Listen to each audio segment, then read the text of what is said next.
Cincinnati.com, Sports Beyond the Stripes with Paul Daugherty, presented by JosephAuto.com. I am Paul Daugherty Jr., and we are here live at the Moerlein Lager House tonight.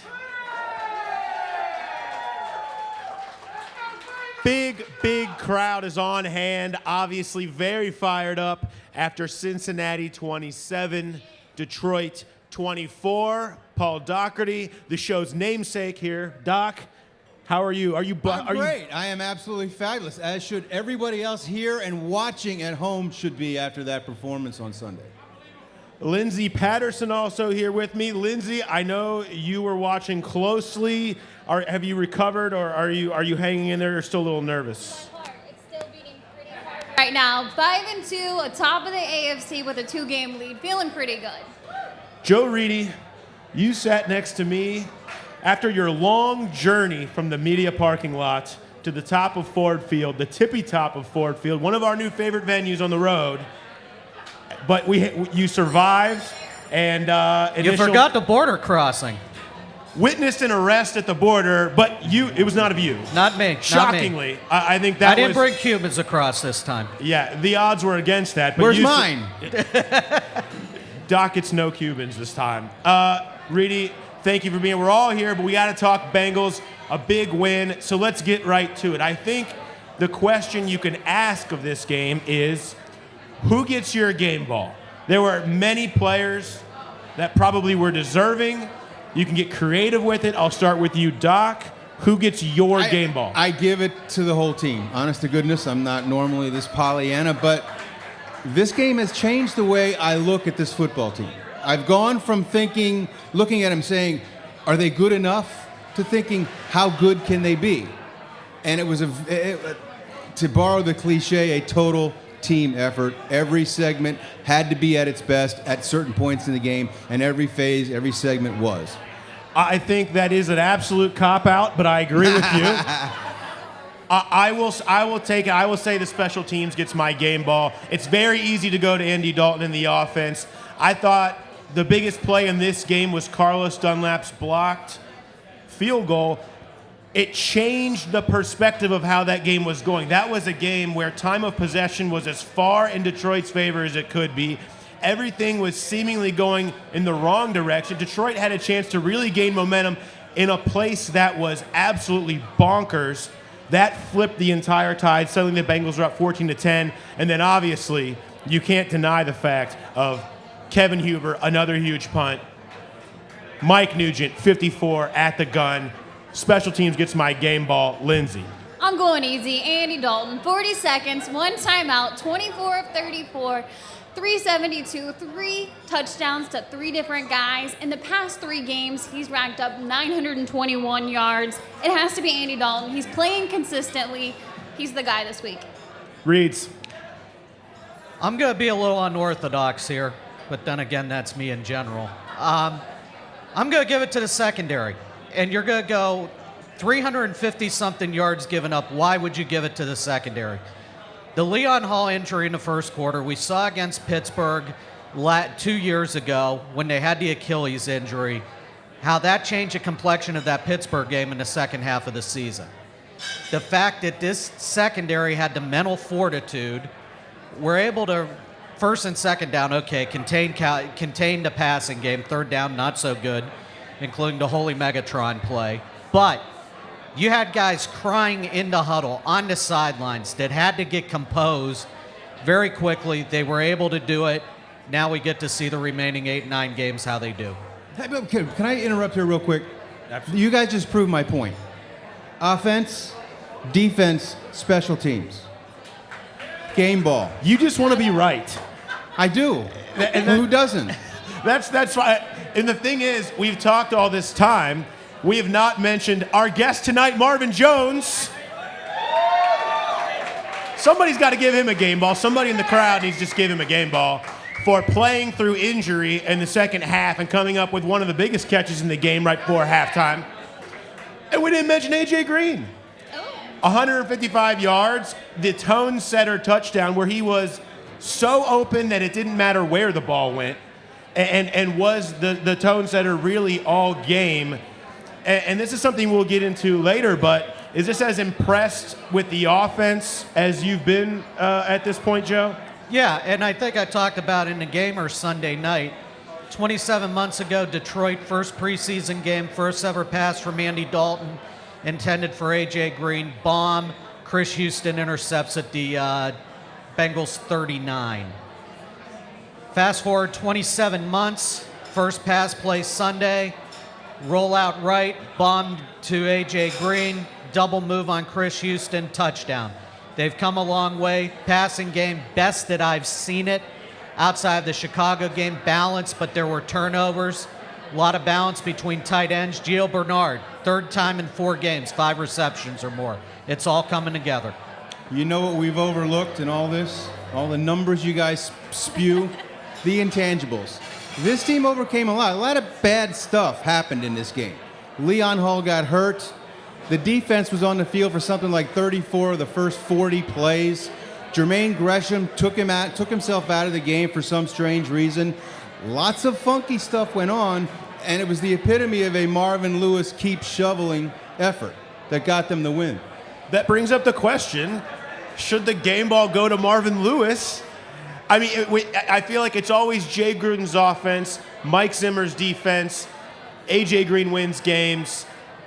Are we missing some credit here for a guy who had a huge challenge, managed the clock, an area that he's often criticized at, managed it to perfection? The script played out at the end of the game. Are we overlooking Marvin Lewis, Lindsay? Marvin Lewis, I think the challenges alone should give him the game ball. You know, you question it when he did throw out the flag. Should he do it there? But the way that Detroit was converting on third down, they would score a touchdown every third down. I wouldn't give him the 3rd and 21. Challenge it. He didn't catch the ball. Shouldn't have been a penalty. He's on fire this year. Yeah. 4 for 4 on challenges. Vegas had long odds on that. I believe. You know what, Paul? I think we all 4 of us should get game balls as well. Yes. The way we're propping this team tonight's kind of ridiculous, but deserved, I suppose. But we need game balls. We all should have game balls. Yeah, I agree. We should get it next week. We expect game balls. I mean, for all that we did, we went all the way to Detroit. That's saying a lot, brother. You're talking Cleveland, Buffalo, Detroit 3 times in 4 weeks. I think we deserve game balls just for that. That's the heart of America, Doc. Siberia is on the schedule next year. We'll make that roadie too. We'll go to Omsk.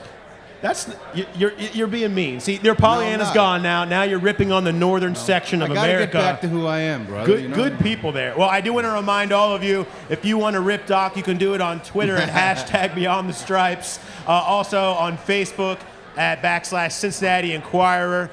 You can send us all your questions there for next week, for this week, for our guest Marvin Jones. Make sure you do that. But there's a topic I want to get to. You mentioned Jermaine Gresham, Doc. Something we haven't really seen. I mean, it was as out of the ordinary as you see. All of a sudden, middle of the first half, Jermaine Gresham is in the locker room after an unsportsmanlike penalty. What do you make of something like that? I don't know, other than to say that this is a team game, and this team has displayed team effort. They've bought into the whole team concept. Jermaine needs to buy into it as well. There's really no excuse for a guy leaving the field in the middle of a game. And if Marvin Lewis sees that, he needs to handle it. We saw in 2010 what can happen when a bunch of guys go selfish on you. This can't happen to this team. I don't know if Jermaine Gresham is a big enough character that it would infect everyone else. Chad Johnson and Terrell Owens obviously were.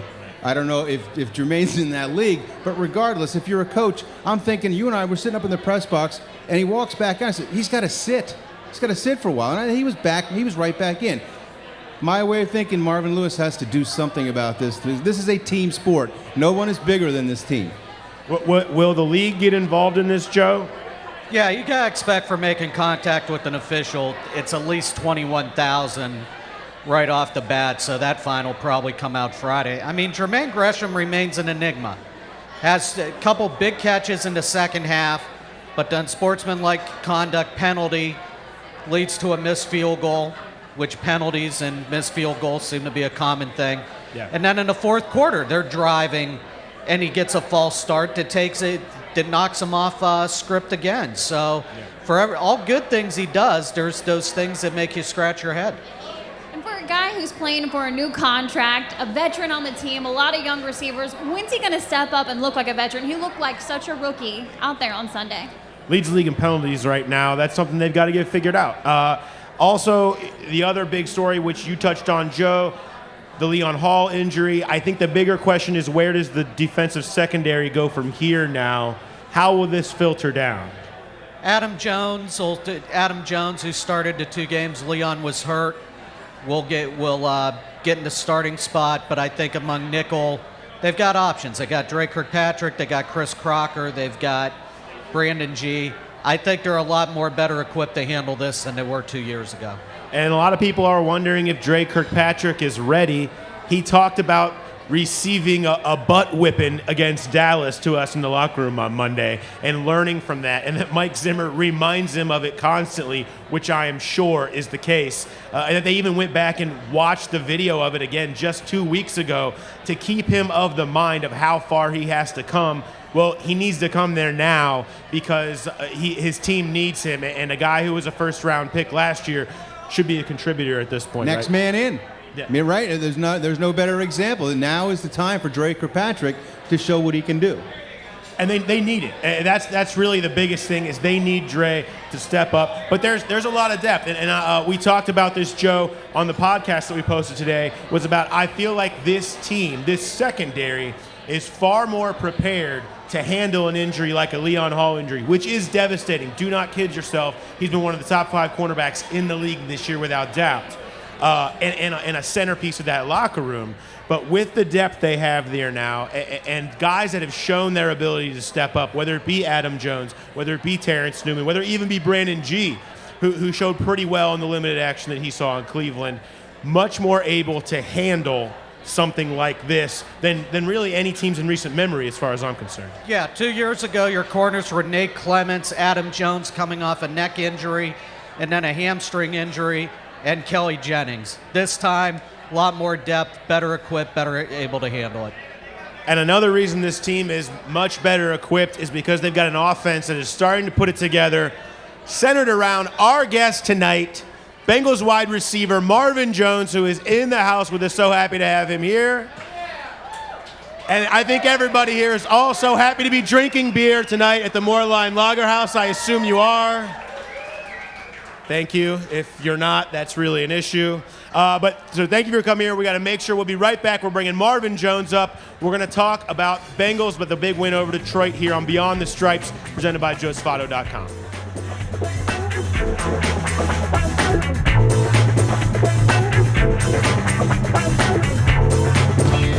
Chris, how you doing? Hey, what's happening? This place looks awesome. Brand new showroom, brand new service department. Now all I need is a new caddy. And I'm thinking the North American Car of the Year, the ATS right here. What do you think? Nice car, Chris, and only $299 a month. But a guy your size, you need the comfort, the technology that this car has. The XTS for only $399 a month. For $100 more, I can do this? $100. I'll win that from you on the golf course. Come on, let's do it. Compliments of Camargo Cadillac. Where should we go to eat tonight? How are the Reds doing? What time does the movie start? Did you hear about the new Bengals Check player? out this photo gallery. Did you check out the bands coming to the sure summer did. That's the story. Sure, what? If you don't read The Inquirer at Cincinnati.com, you're missing out on what everyone's talking about. Breaking news, the best local events calendar, and in-depth stories. Updated all day long. Subscribe now at Cincinnati.com/subscribe. The Inquirer at Cincinnati.com. It's what everyone's talking about.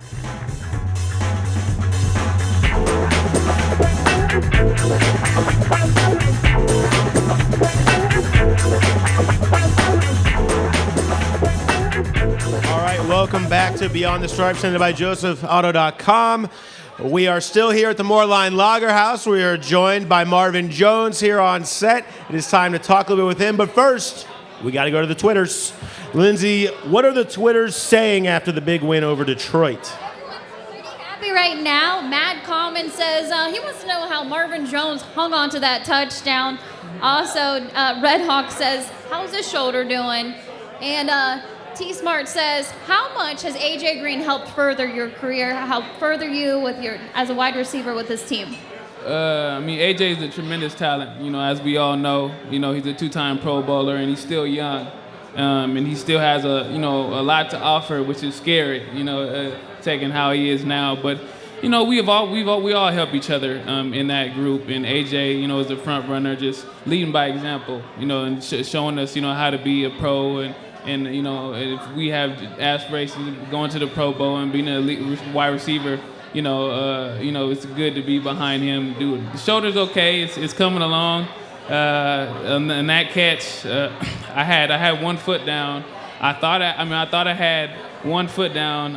I ended up having 2 down, but I was just making sure that I got it in. So when I put my elbow down, when your elbow's down, you make that touchdown, So I put my elbow down, and it happened how it happened, and it hurt, but I hung on to the ball and just make sure I secured that touchdown. So that was the main thing. For the second week in a row, Andy spreads the wealth. He throws to 8 different guys 2 weeks ago.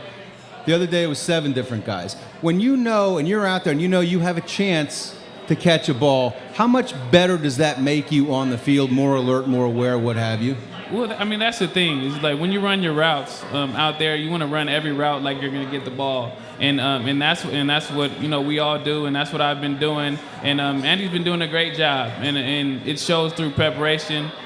He's spending the extra time in the meeting room, with us after practice a couple of days out of the week, and it's really showing. Him scanning the field and hitting different receivers. It's real good right now, and he's doing really good. You talked about after the game with me about that you still felt the injury in the second half. You were playing through it. How tough is that to playing through pain? Have you had to do something like that a lot before? I guess in football everybody does, but something like that. Do you have to draw on anything to try and put that out of your mind, or you just shoot it up? You just have to dig deep.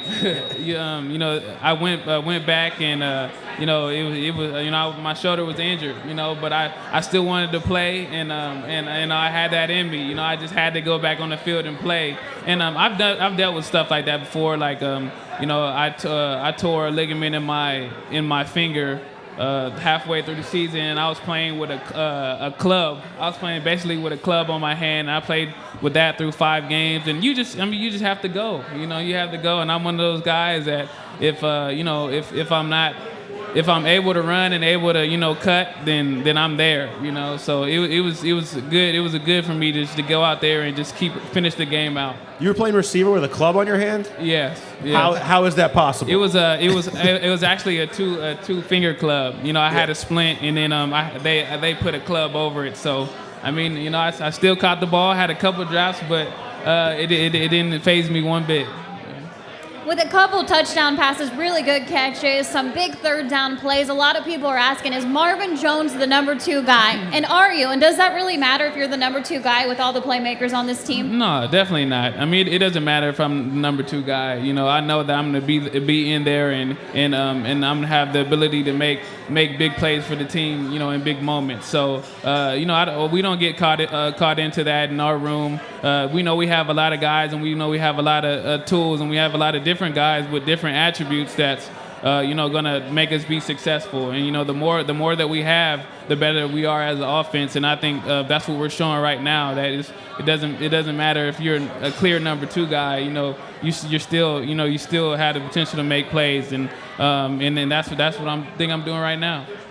I think we saw the first half for all of that New England game, the tight ends were really involved and caught it. But it seems like the last 2.5 games, that's opened things up for the receivers. Just how much with Giovanni with the catches did he get, but also the tight ends? How has that opened up things for not only you and Mo and Dane with the big catch during the fourth quarter, but AJ as well?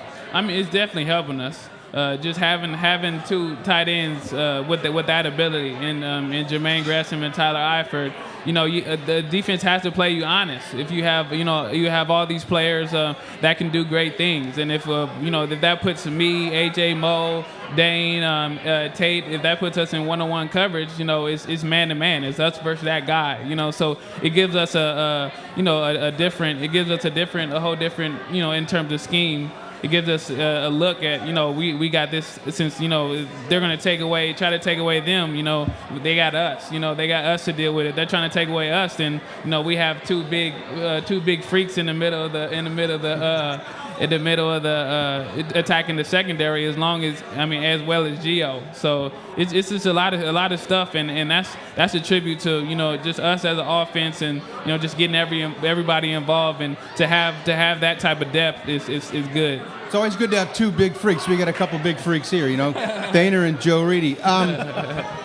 We from the outside looking in, it's very obvious that Andy has really picked it up in the last couple of weeks. After Cleveland, after Pittsburgh, where we were not so sure. I guess my question to you is, looking at it from the inside, as a wide receiver, how do you notice? What have you noticed beyond the obvious that maybe we don't see that Andy has gotten a whole lot better at very quickly?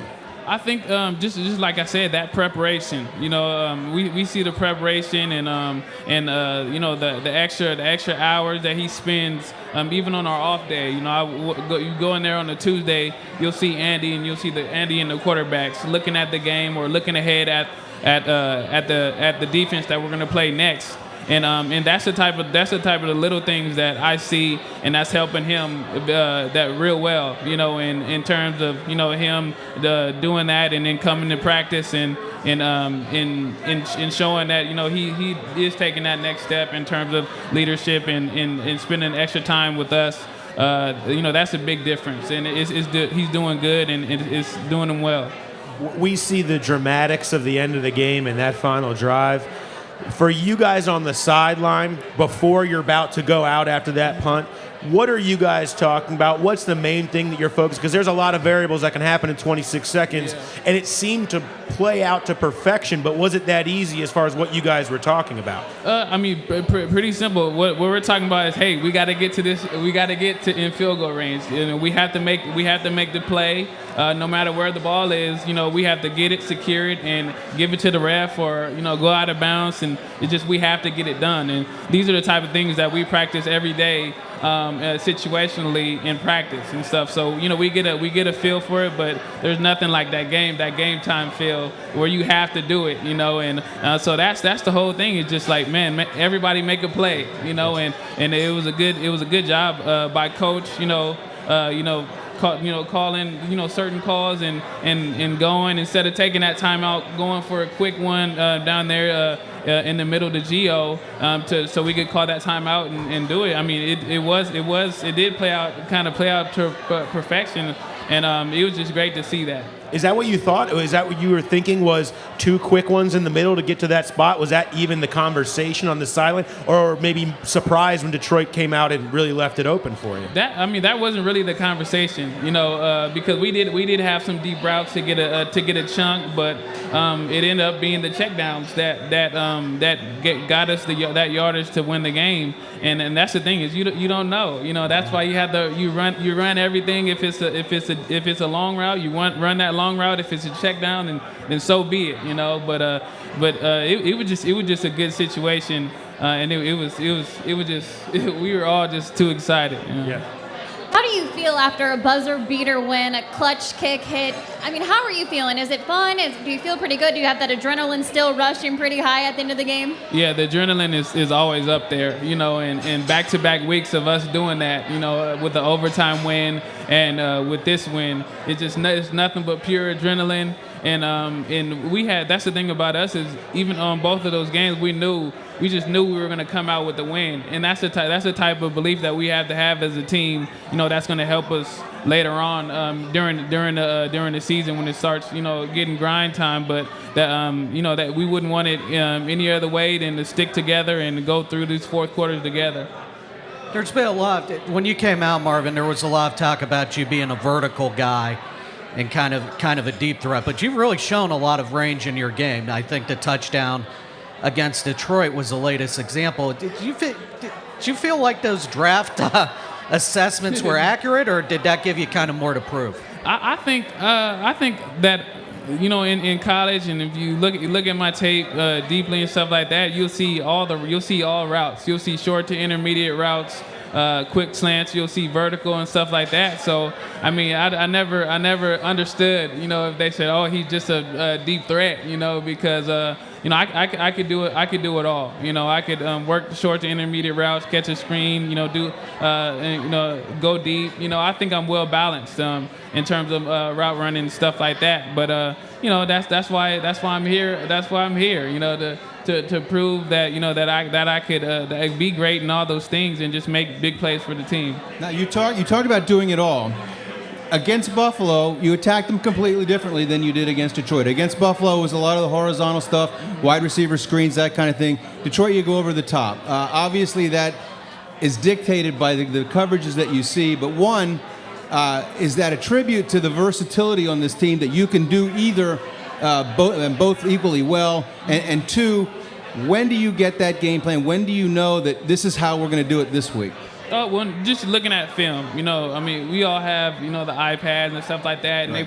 they push all the defensive games to our film and stuff, and we know what type of coverage the defense is playing or what their tendencies are, and if it's a game that we're gonna do quick game and get the ball in our hands and just press it vertical and then so be it. If it's a game plan where we could go deep, then that's what it is. Usually earlier in the week, we know what the defense is doing. But at the end of the day, it all comes down to just making the play. You know. So. But I guess what I'm asking is, how many teams out there are versatile enough on offense that they can pick and choose? I mean, most teams, this is what we do, and this is how we're going to do it, and you defend it. With you guys, it seems as if you can change it up and do it any way you like. Yeah, I mean, definitely. I mean, there's teams where they're kind of one-sided. I mean, that's not the team that we are. Given that all the depth that we have and the different people that can do different things in many ways.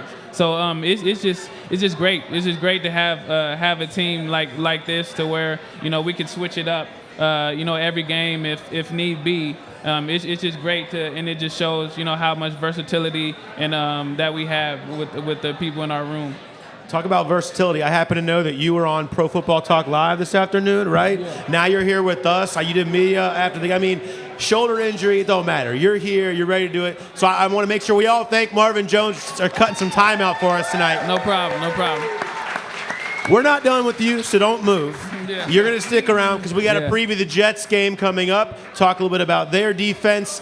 I think we're going to attempt to make you sing again because you did it last time, and it was incredible, and we're still really impressed by it. But we'll get to all that. Of course, I will also debate Joe Reedy. I will take him down for the second week. Well, it was. I believe it was tabled last week, and I believe I may look like the victor, but we will explain that when we come back here on Beyond the Stripes with Paul Daugherty, presented by JosephAuto.com.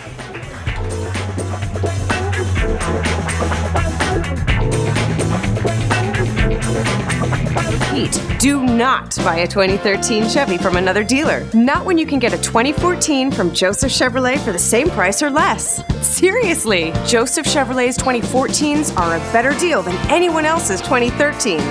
$129 a month for a new Cruise? Up to $6,500 off a 2014 Silverado?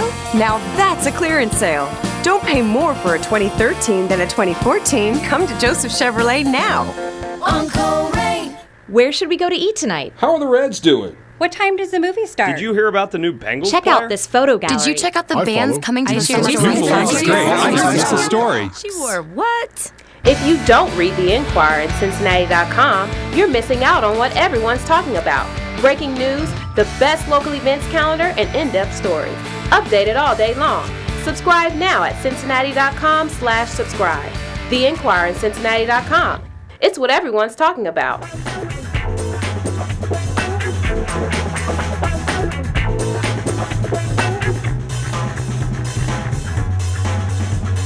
All right, welcome back to Cincinnati.com Sports Beyond the Stripes of Paul Daugherty, presented by JosephAuto.com.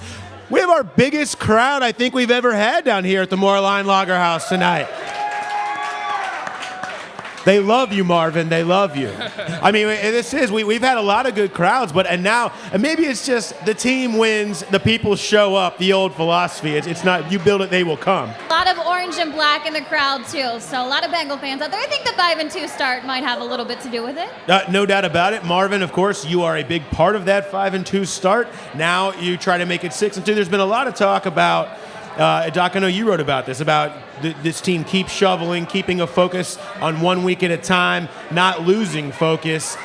How hard is that to do when you go 5-2? A Denver loses. The AFC seems to open up, and you see Rodgers now in your rearview mirror, Brady, Stafford in your rearview mirror.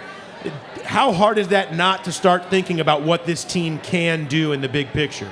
I mean, just looking at and going and practicing with our team and knowing that we have something special, it is kind of hard to say, oh my gosh, like, that we could take it all and stuff like that, and we do have the potential to do that. But I mean, if you see last year when we went on a run and we put games together, we stayed focused. We stayed focused. That's what we did, and I feel like we have that same mentality right now of just driving the train straight, like Coach always says, and staying focused and just being happy of what we have. We know what we have, and it's all about execution. So I think our mentality is going good right now.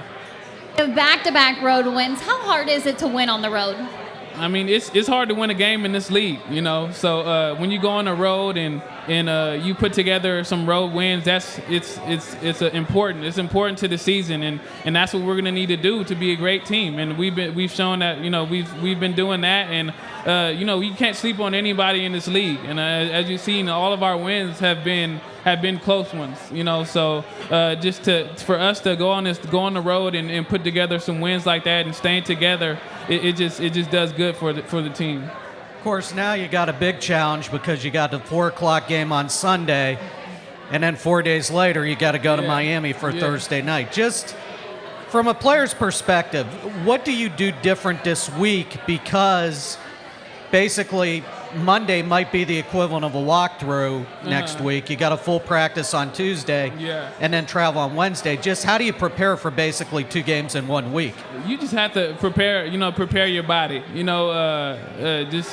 I'm not necessarily take it easy, but you have a quick turnaround. And we don't want to think ahead, but at the same time is. When you start getting into that grind and you play that game, our bodies are hurting and stuff like that, and it's a quick turnaround. You have to, it's a change in your focus and your mentality. You can't think, okay, I have this day off, and so I could do this, and then I could chill. It's still go time. So I think in terms of that is, it's just body. You have to spend extra time in the training room. And probably just work more mental stuff than physical, So I think that'll be good, and that's what you want to do on a short week.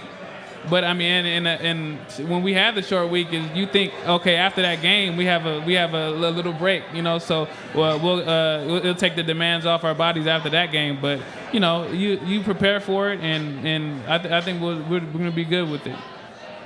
You'd probably like to be on a short week where you're not playing a physical Jets team. I mean, you talk about a defense that prides themselves on being physical and trying to beat people up.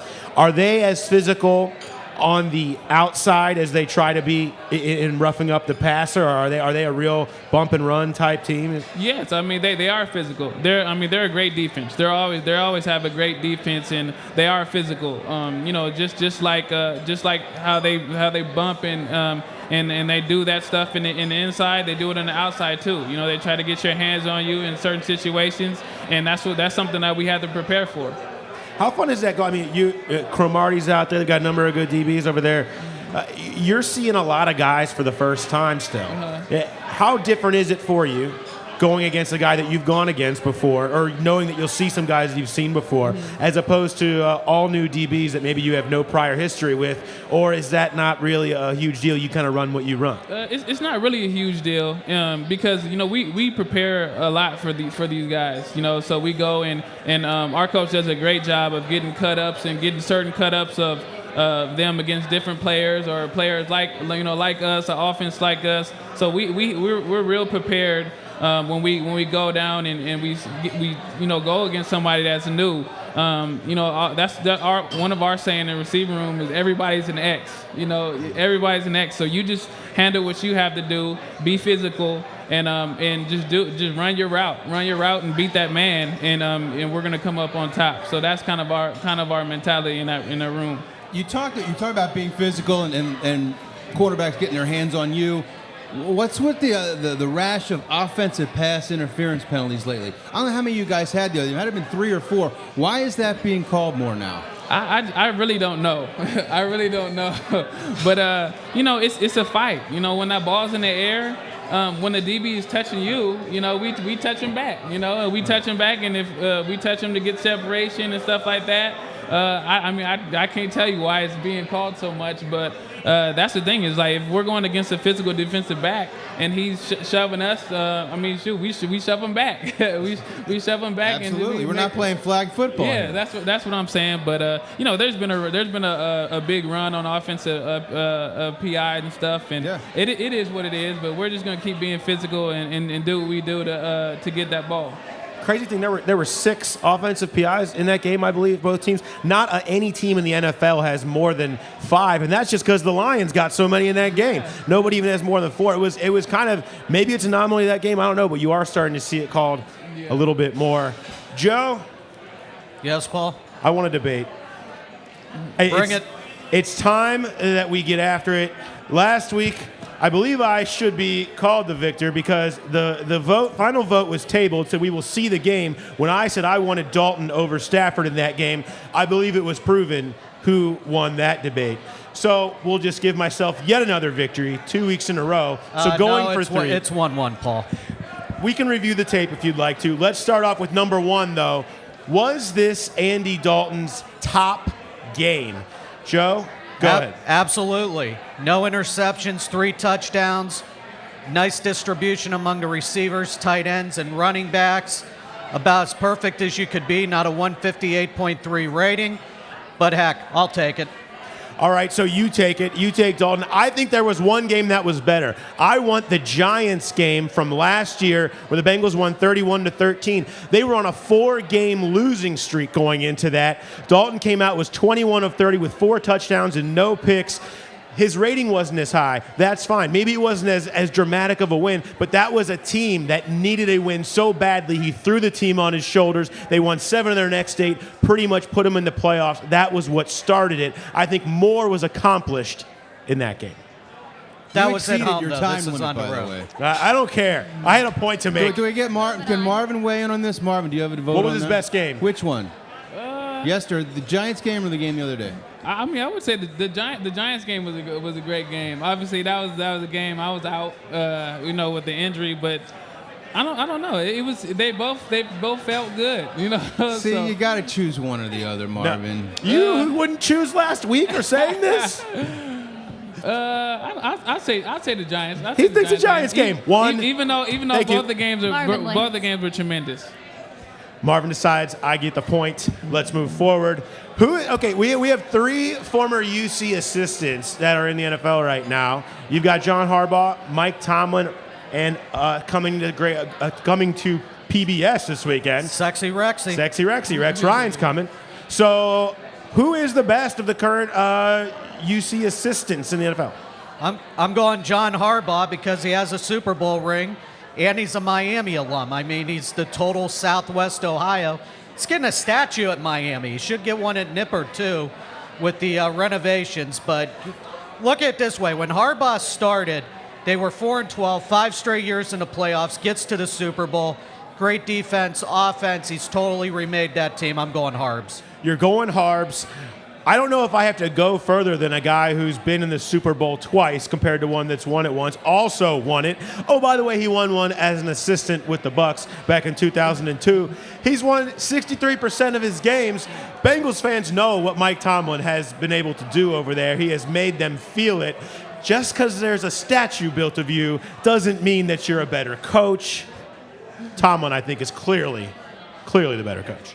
No, they weren't. They didn't make the playoffs last year, and Harbaugh's the ring and the current reigning, so he's the best assistant right now. And I say Tomlin, I would go Harbaugh, except you didn't bring me a cigar. Those things matter. You got to bribe the judge, you understand. Joe, don't worry. There's still time for you. That's only half of what we've done so far. So we're going to go ahead and we're going to hit up the break right now because Marvin Jones needs to sing. Don't we agree that Marvin Jones needs to sing? You can't come last time and sing and not come back and not sing. It's happening. We've decided. So we're going to come back right after the break. Marvin's going to sing. We'll talk more. Doc will talk. Beyond the Stripes, JoeSfato.com. We'll be right back.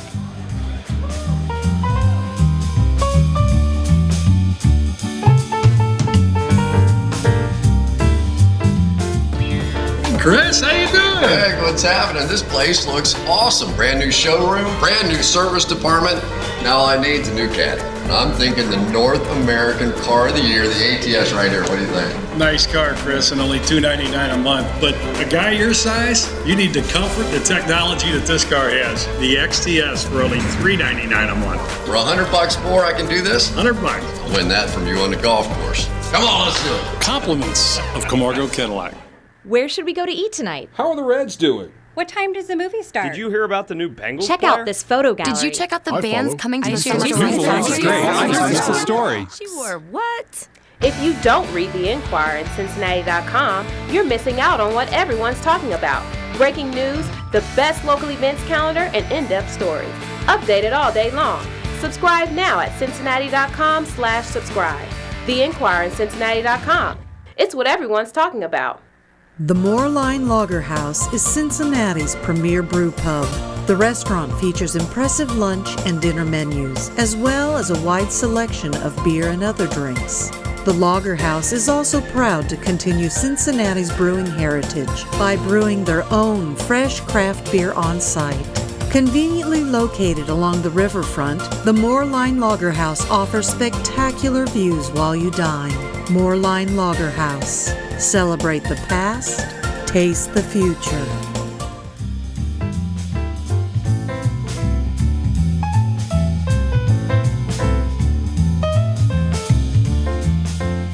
We are back at the Moerlein Lager House. Okay, what I'm about to say is something that I don't recall saying ever, not in 25 years here following the Cincinnati Bengals, and that is this team is on the cusp of what could be a special season.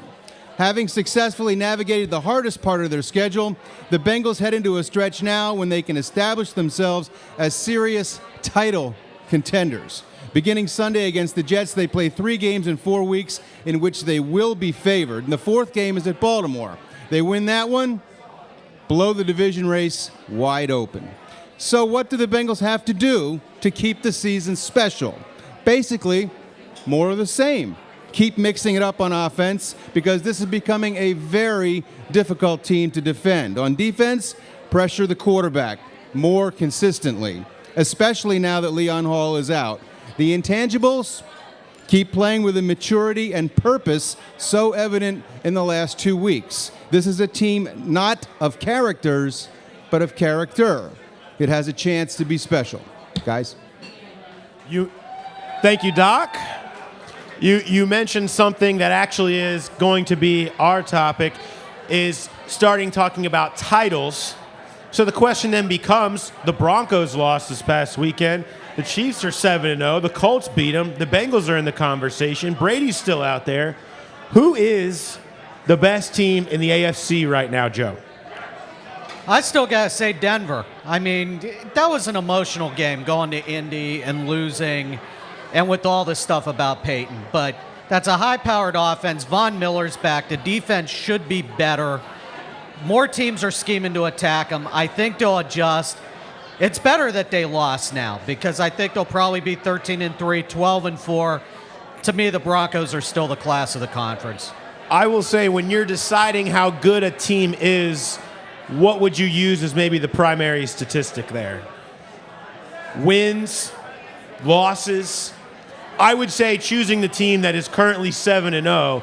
In the NFL, you are what your record says you are. We hear it Marvin tells you that. Do you listen in the press conferences, Joe? No, I don't. That's true. You are what your record says you are. The Chiefs are 7-0. They got 35 sacks, or plus 11 in turnover ratio. The record says that they're the best team in the AFC. They're 7-0. No one else is. Lindsay? I disagree. They're 7-0, but they won't be very long. I mean, they're going to be 7-1 next week. Not next week. They're playing the Browns. Hold on, I'm going to change that. They do have to face Denver twice. I think that's going to change real soon. You go with Reedy? I'm going with Joe on this one. Denver all the way. I don't like that. I don't like that. Let's make Marvin sing. Where are we going to in the catalog this week? What do you got? What are you thinking? I don't know. I might just sing one of the songs that I made. Wow. We get something special. An original. Yeah, I guess original. Start recording for iTunes. You can buy this on iTunes coming up this weekend. Marvin, whenever you're comfortable, feel free. Give us your own stuff. See, there's something about the way you chill and do your thing. And I can't wait for the chance to see you every day. There's something I would like to say, but I'm just too shy. Oh, I really want to be a guy, 'cause you got me shook up. Every time I look up at ya, I just wanna hook up. Baby, can we hook up? It's whatever you wanna do. Oh, baby, it's cool. Girl, you got me shook up.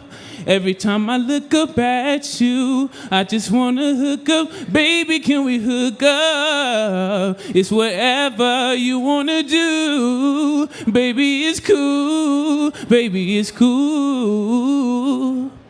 Yeah!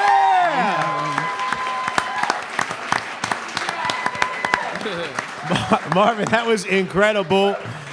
Do you sing to your kids? Like, do you give your kids the lullaby like that? My kids sing too. So. Oh, they sing too? Yeah. Well, we got to get them up here next time. Partridge Family style. I should have brought them. Absolutely. Well,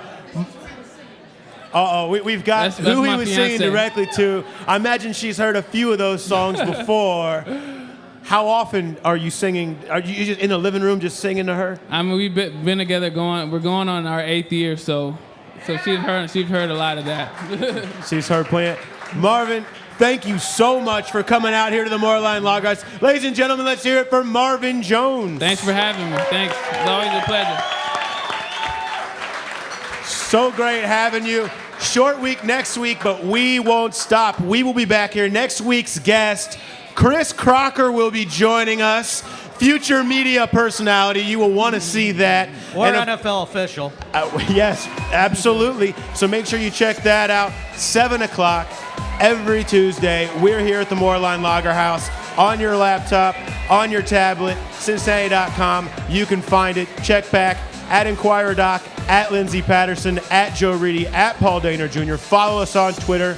We'll be here, and we'll be here next week. Thank you, everyone, for coming out to the Moerlein Lager House tonight. We will see you next time on Beyond the Stripes, presented by JoeSpotto.com.